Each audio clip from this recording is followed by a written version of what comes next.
什么才叫大自然的搬运工啊？在北宁想要加油，不一定要去加油站，在路边随便找个人家就能加，不仅便宜，而且质量还相当的高。北宁吧很有意思，一个贫油国，结果家家户户开起了加油站，每年狂揽上百亿。不是，那他们的石油是怎么来的？北宁表示全靠有个好邻居呀，这究竟是怎么一回事？今天球哥就带大家来了解了解。贝宁位于西非中南部，南临几内亚湾，与尼日利亚、尼日尔多哥、布基纳法索接壤，国土面积约为11.26万平方公里，总人口约为1340万人。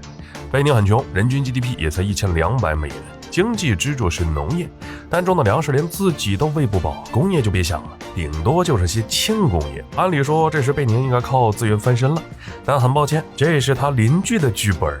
贝宁不是没有自然资源，但不仅少得可怜，而且凭贝宁的实力也挖不出来。然而吊诡的是，要是来到贝宁的街头呢，你就会发现几乎家家户户的门口呢都摆个小摊子，上面卖的居然是石油。过去一问你就会发现，好家伙，那价格才到加油站的一半，关键是这质量吧，一点都不比加油站的差，就很离谱。当地人想要加油呢，一般都会来这小摊子里加，只有那些有钱有闲的人才会去加油站。因为这些遍布全国的加油摊呢，贝宁政府每年都得损失好几亿美元的税收，有的加油站甚至被这些油摊挤兑到倒闭。既然如此，那贝宁为啥不取缔这些油摊呢？因为这些油摊可以说养活了全国1/4呀。可问题是，贝宁哪来的石油来摆摊啊？有句话说得好，贝宁不生产石油，它只是石油的搬运工而已。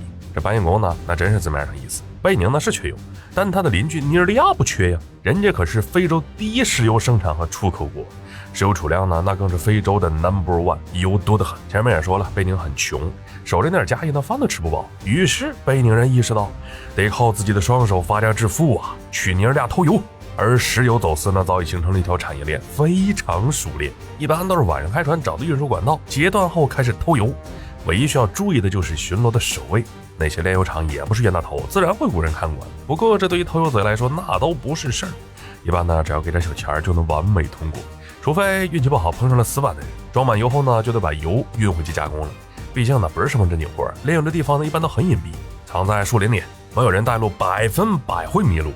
等原油加工完，就通过摩托车运到卖家手里，然后将石油装进各种容器里，通常呢都是些塑料桶啊、酒瓶子之类的，然后就能摆摊卖油了。加油站一升油卖5美元，而小摊子的石油呢，价格只有加油站的1/10。最重要的是，油摊的质量不比加油站的差，只要脑子不笨，就知道该加谁的油。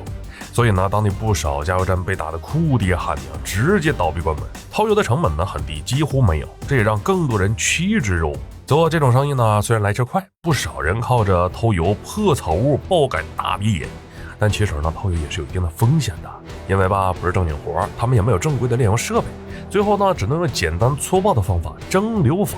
这种办法的好处就是炼出来的油质量高，但坏处就是因为防护措施呢基本没有，一旦着火就很容易发生爆炸，把人活活烧死。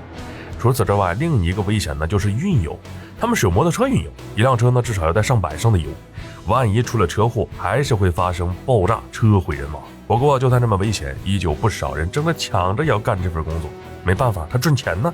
面对偷油，北京政府呢是相当的头疼，毕竟没人去加油站加油，损失的就是国家的钱。而且因为偷油、炼油等一系列行为，偷油贼只顾着赚钱，压根儿不会去理会石油泄漏导致周遭环境的恶化，很多森林枯萎、鱼虾死光，连水源也被污染。有些地方呢，因为这事儿平均寿命降低了几十岁。尽管话说一大堆，但贝宁政府呢想管又不敢。先不说这油也不是他们的，最主要的吧就是偷油行业关乎到贝宁1/4人口的饭碗，压根儿就不敢动。再说了，虽然是偷油，那些偷油贼呢也很会来事儿，基本的孝敬是不缺的，而且吧还能给国家贡献 GDP， 可以说是一举多得。